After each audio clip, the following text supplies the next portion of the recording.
Hi friends, welcome back to head investing. आज की date है 3 अगस्त 2021। कल की डेट में बालाजी अमाइंस ने अपने Q1 2022 के नंबर्स प्रेजेंट किए थे। नंबर्स काफ़ी शानदार रहे थे। उसने लास्ट क्वार्टर की जो नेट प्रॉफिट है उसको इस क्वार्टर में बीट किया था, बट अल्किल अमाइंस ऐसा करने में फेल हुआ है। क्यों, रीज़न इस नंबर्स से समझेंगे। आइए इन नंबर्स को हम लोग रिव्यू करते हैं। सबसे पहले आप यहाँ पे देखिए, जो ये सारे नंबर्स है ना, ये लैक्स में है एक्सेप्ट अर्निंग पर शेयर। ठीक है, तो यहाँ पे अगर आप रेवेन्यू फ्रॉम ऑपरेशन देखते हैं इस क्वार्टर का, तो वो निकल के आता है 391 करोड़। लास्ट क्वार्टर में यही नंबर था 382 करोड़। यानी रेवेन्यू के टर्म्स में इसने लास्ट क्वार्टर को बीट किया है। और अगर हम लोग लास्ट ईयर के क्वार्टर के साथ कंपेयर करें तो डेफिनेटली यहाँ पे हमें जंप दिखाई देगा। क्यों? क्योंकि वो कोविड की वजह से नंबर इम्पैक्ट हुए थे। अगर हम लोग अदर इनकम की बात करें तो वो 2.2 करोड़ है। लास्ट क्वार्टर में ये नंबर था 1.4 और उसके लास्ट में मतलब लास्ट ईयर के जून क्वार्टर में 1.1। तो अदर इनकम से ज़्यादा कुछ इम्पैक्ट नहीं पड़ा है। तो यहाँ पे अगर हम लोग टोटल रेवेन्यू देखें इस क्वार्टर का, तो वो 394 करोड़ निकल के आता है। और लास्ट क्वार्टर के साथ अगर कंपेयर करें तो ये 383 करोड़ का था। यानी स्लाइट यहाँ पे हमें जंप दिखाई दे रही है। और साथ ही में यहाँ पे लास्ट क्वार्टर के साथ कंपेयर करें तो ये अच्छा खासा जंप दिखाई देगा। अभी क्या ये जो हमें टोटल रेवेन्यू मिला है, क्या ये सीधा सीधा नेट प्रॉफिट में अच्छा खासा तरीके से रेप्लिकेट हुआ है? तो नहीं, इसका रीज़न मैं आपको बताता हूँ। अभी आप यहाँ पे अगर इनके एक्सपेंसेस को कैलकुलेट करें तो ये लास्ट क्वार्टर में नंबर था 257 करोड़ का, और ये देखिए आप राइज होकर 290 करोड़ के आसपास चला गया। यानी अगर हम यहाँ पे रफली देखें तो 33 करोड़ के आसपास का यहाँ पे हमें जंप दिखाई दे रहा है एक्सपेंसेस में। अभी ये जंप हुआ क्यों? यहाँ पे अगर आप वन बाय वन अगर आइटम्स रिव्यू करते हो तो सबसे पहले देखिए यहाँ पे cost of material consumed, right. तो यहाँ पे लास्ट क्वार्टर में ये नंबर था 177 करोड़ का, ये बढ़ के सीधा हुआ है आप देखिए 212 करोड़ का।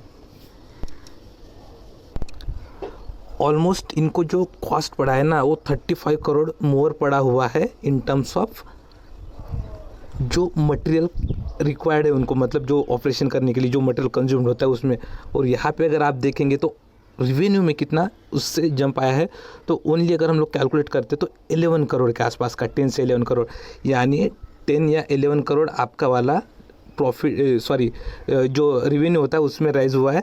लेकिन आपका 35 करोड़ जो है ना, वो जो ये रहता है ना कॉस्ट ऑफ मटेरियल कंज्यूम, उसमें रेज हुआ है। इसके वजह से क्या है, इनके एक्सपेंसेस बढ़ गए। अभी एक्सपेंसेस बढ़ने की वजह से इनका इम्पैक्ट कहाँ पे पड़ा है, आप यहाँ पे सबसे पहले देखिए, यहाँ पे एक्सेप्शनल आइटम में कहीं पे भी कुछ एडजस्टमेंट नहीं है, राइट। तो यहाँ पे अगर आप देखें इनका वाला प्रॉफिट बिफोर टैक्स, तो वो निकल के आ रहा है 104 करोड़ का।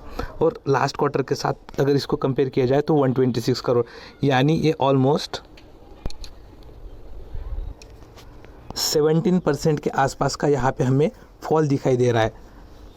अभी अगर यहाँ पे अगर आप टैक्स देखते तो टैक्स प्रॉपरली अलाइंड है। मतलब लास्ट क्वार्टर में ये रिवेन्यू ज़्यादा थे तो उसकी वजह से टैक्स ज़्यादा पड़ा था, और इस क्वार्टर में रिवेन्यूज कम है तो टैक्स 25 करोड़ देना पड़ा, तो ये प्रॉपर है। तो इसके अकॉर्डिंगली अगर हम लोग नेट प्रॉफिट देखें तो ये निकल के आ रहा है 78 करोड़ का, और लास्ट क्वार्टर में ये नंबर था 92।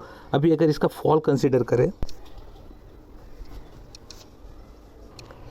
तो परसेंटेज वाइज अगर निकाले तो माइनस यानी लॉस में 15.2% का निकल के आ रहा है।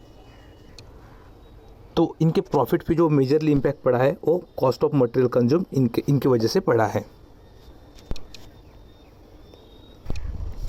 अगर अल्किल अमाइन का आप अगर पीई देखें तो वो निकल के आ रहा है 76.1।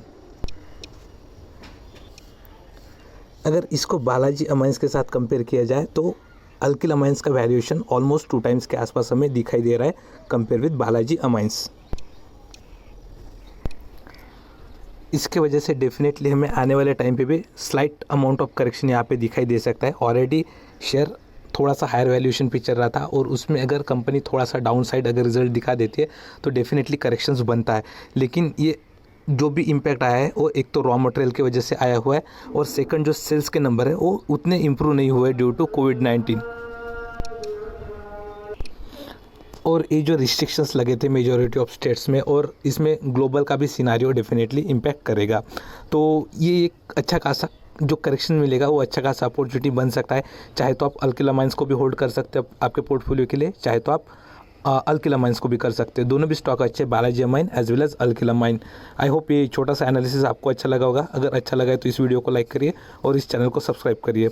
और जाने से पहले एक बार बता देता हूँ, इसका वाला अच्छा खासा सपोर्ट हमें, जो इसने इसका वाला ऑल टाइम हाई ब्रेक किया था वही यहाँ पे मुझे अभी दिखाई देता है, यानी 4000 मतलब 3950 से लेकर 4000 के लेवल्स। इसके नीचे जाता हुआ मुझे अभी के लिए दिखाई नहीं दे रहा है, क्योंकि बहुत सारी कंपनीज़ ने ऑलरेडी थोड़े से डाउन साइड में रिजल्ट्स दिखाया। तो डेफिनेटली ये कंपनी भी उसी में फॉल हो रही है, लेकिन इनका वाला रीज़न मेजरली रॉ मटेरियल और थोड़ा बहुत एक्सपोर्ट रिलेटेड हो सकता है, एक्सपोर्ट रिलेटेड या फिर जो भी रिस्ट्रिक्शंस वगैरह थे domestic as well as global, उनके वजह से। अगर आपको कंटेंट अच्छा लगता है तो इस वीडियो को लाइक करिए और चैनल को सब्सक्राइब करिए। Thanks for watching this video.